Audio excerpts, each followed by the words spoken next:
This video will be a collection of 10 lore-important liches from WoW that you may or may not have heard of before, and I'll have them ranked from least important to the ones with the most amount of lore.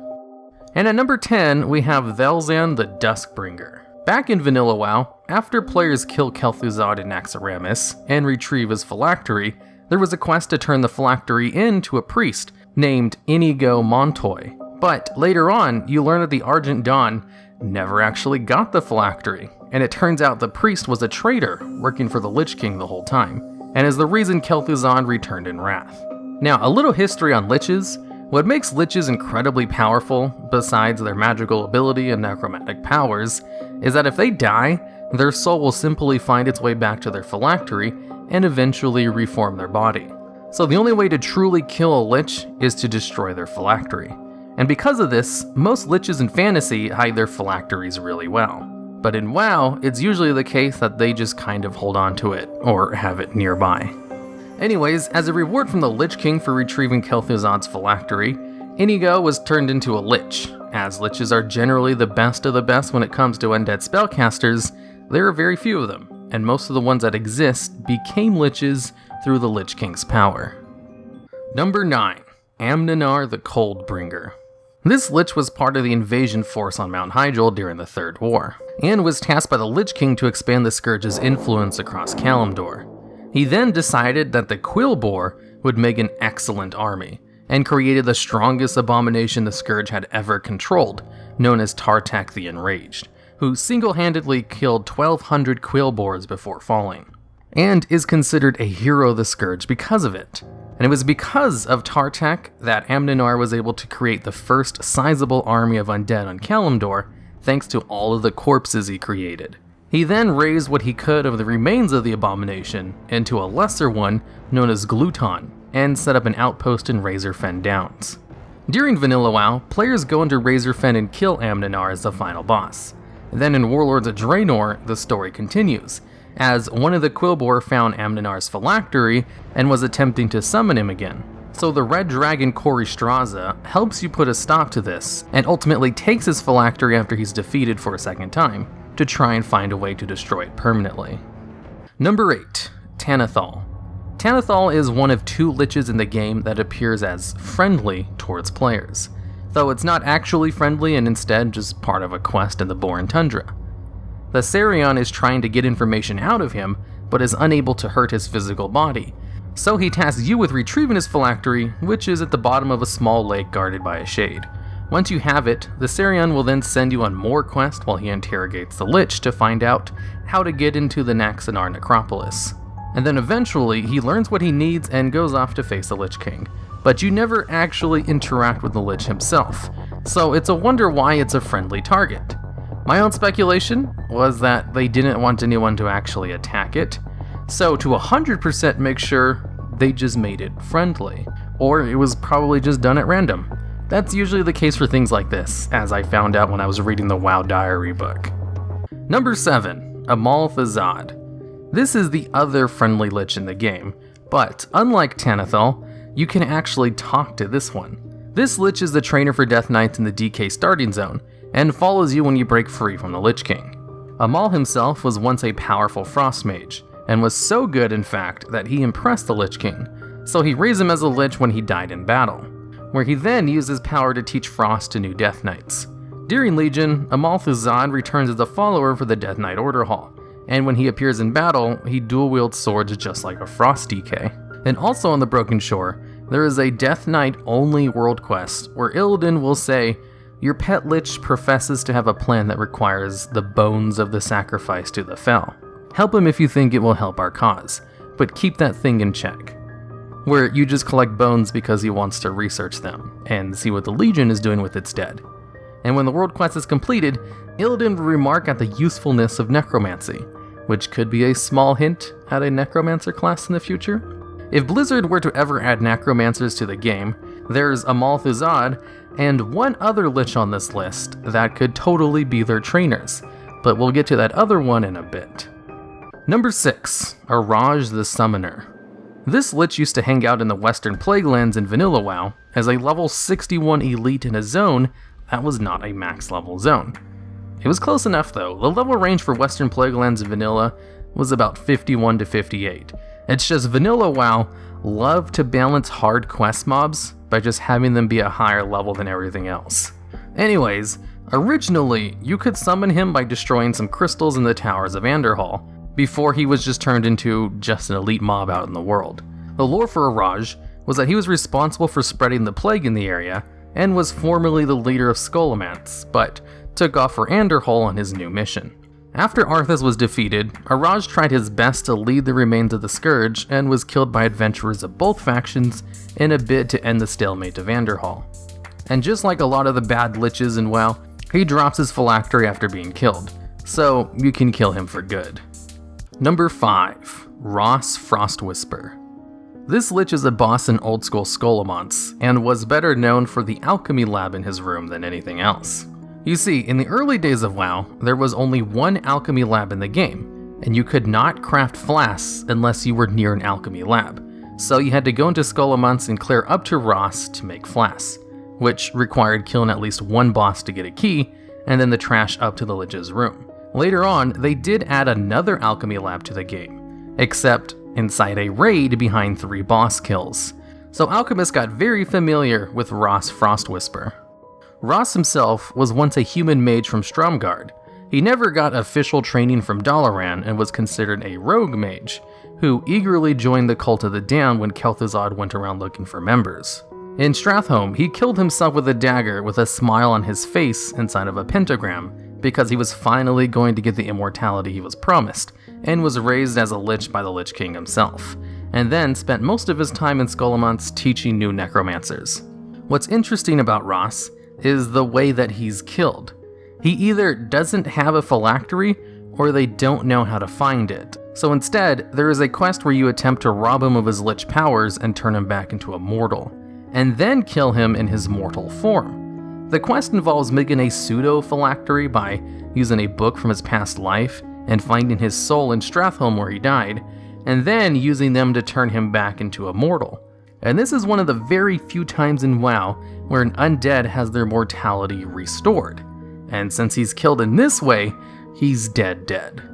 And when Scholomance was revamped in Mista Pandaria, they permanently removed Ras from the game since he was permanently killed in Vanilla WoW. Number 4. Lady Deathwisper. Lady Deathwisper is the second boss of ICC, and is the supreme overseer of the Cult of the Damned. When you enter her room for the first time, she has a very long voice dialogue trying to convince her followers about the joys of being undead. In fact, it might be one of the longest intro dialogues in the game. She doesn't really have much lore besides that, as she was created just for the instance. Blizzard does this for literally every single raid. They just create bosses out of thin air to have something to fight against, and Lady Deathwisper is just one of those. Number 3. Gunther Arcanas. Gunther is the only lich on this list who isn't a giant floating skeleton, and his case is a little different than the other liches in this video. You see, based on WoW lore, liches can only come into existence by the power of a greater power granting them lichdom. It's not something you can just do on your own, and that's why pretty much all the other liches on this list have the same backstory of the Lich King being the one who turned them into a lich. Except, of course, for Gunther Arcanas. Gunther was already a powerful mage and necromancer in life, so when he fell to the Scourge during the Third War, he just broke away from the Lich King's control on his own, and just kind of went off to do his own thing. And this was before Sylvanas and all the other undead broke free from the Lich King when he was weak. Gunther was so strong, he did it on his own during the Lich King's full power, and also just willingly turned himself into a lich afterwards. In Vanilla WoW, there was a quest to go to the island where he's stationed to try and ask if he'd join Sylvanas' Forsaken, but Gunther doesn't believe there are other free-willed undead like him. So the quest chain is basically just about proving to him that other undead have also broken free from the Lich King. But this quest chain doesn't exist in the revamp zones from Tirisfal, but Gunther does still remain on the island. If Blizzard were to add necromancers to the game, Gunther and Amal'thazad could totally be lore-relevant teachers to their creation, as both are already established necromancers in lore, and friendly to player characters in one way or another. Number 2. Timolain the Accursed. This Lich model was added in Legion as an NPC for the Ashbringer hidden artifact appearance, but he has his roots going back to vanilla WoW. You see, there was a quest item that dropped from a slime called Timolain's Phylactery, which didn't actually start a quest, and wasn't involved in any quest chains. Then in patch 1.7, the item was removed from the slime's loot table.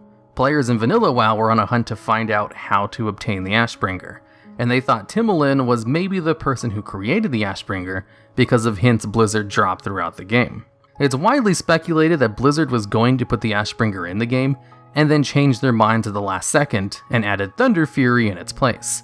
And that's why Timolain's Phylactery was removed, as it was probably part of the removed quest to get the Ashbringer. Then in Legion, as part of getting the hidden artifact appearance for the Ashbringer, you have to basically do stuff that involves all of the old vanilla WoW rumors on the Ashbringer, and part of them includes finding Timolain's Phylactery from a large slime. Turns out, he was killed by Ysilian of the Scarlet Crusade, and fed to a slime to dispose of his body for creating a dark weapon. And while Timolain was dying, he thought to put his study of necromancy to use and created a phylactery for his soul, not knowing if it would actually work or not while he was slowly being digested. And then threw the dark crystal into the lake. So just like Gunther, Timolain turned himself into a lich rather than being granted the power.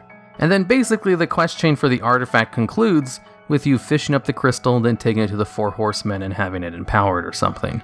But it was really great of Blizzard to finally answer who Timolain was after all of these years, and put him into the game in a way that plays homage to his origins. And number 1, the most asked for hero in Heroes of the Storm, and the most iconic lich in the game, Kel'Thuzad. Now, I've actually done a Villains Corner video on Kel, so I'm going to use the drawings from that video for this part. Basically, Kel'Thuzad was a human mage of Dalaran who got exiled for practicing necromancy, and went to the Lich King to learn more about it. The Lich King offered him power in exchange for creating the Cult of the Damned and spreading the plague throughout the human kingdoms, something Kel'Thuzad was very successful with. After being killed by Arthas, he was then raised by Arthas after he turned into the Lich King by the powers of the Sunwell. Arthas basically destroyed the kingdom of Quel'Thalas to bring Kel'Thuzad into the world as a powerful lich. Kel'Thuzad then summoned Archimonde into the world and got Dalaran destroyed. But you see, Kel'Thuzad and Arthas were secretly working against the Burning Legion for Ner'zhul, and used the Legion invasion as a distraction to free him from the Legion's control. So while Arthas went out and did his thing, Kel'Thuzad stayed in Lordaeron and waited for his return. When the Lich King started to weaken, and Sylvanas almost killed Arthas, Kel'Thuzad was the one who saved his life, and made sure he made it to Northrend safely.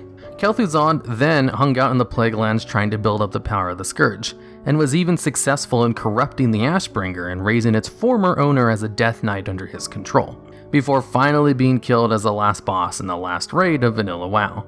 But, seeing as his phylactery was recovered by Vel'Zan, he was brought back in Wrath of the Lich King and was the final boss of the revamped Naxx. Kel'Thuzad has to be one of the most successful villains in the Warcraft story, being the one to carry out the plague that destroyed Lordaeron, being the reason Silvermoon and Dalaran were destroyed, successfully stopping the power of the Ashbringer, a weapon, mind you, that was a complete counter to his army, and turning it to his side, and being the one to personally summon Archimonde into Azeroth, which led to the second Burning Legion invasion. He was so influential that if you could go back in time to kill one person to stop all kinds of destruction, killing human Kel'Thuzad would be more effective than taking out Arthas. And that's part of the reasons he's such a fan-favorite character. He was also the only person the Lich King considered a friend, and even had a pet cat. And that's not the end of the list. For this video, we have a secret number 0 spot, and that could only go to the Lich King himself. The Lich King is involved in pretty much all of the liches on this list in one way or another, and is known as the Lich King, even if he's more properly described as a Death Knight. It just wouldn't be a Lich video without mentioning the Lich King, but that's all I'm going to say about him. The Lich King has a super long story, one that most people already know, as he's also the most popular villain in Warcraft, period, and probably one of the most popular villains of all time. Let them come. Frostmourne hunger.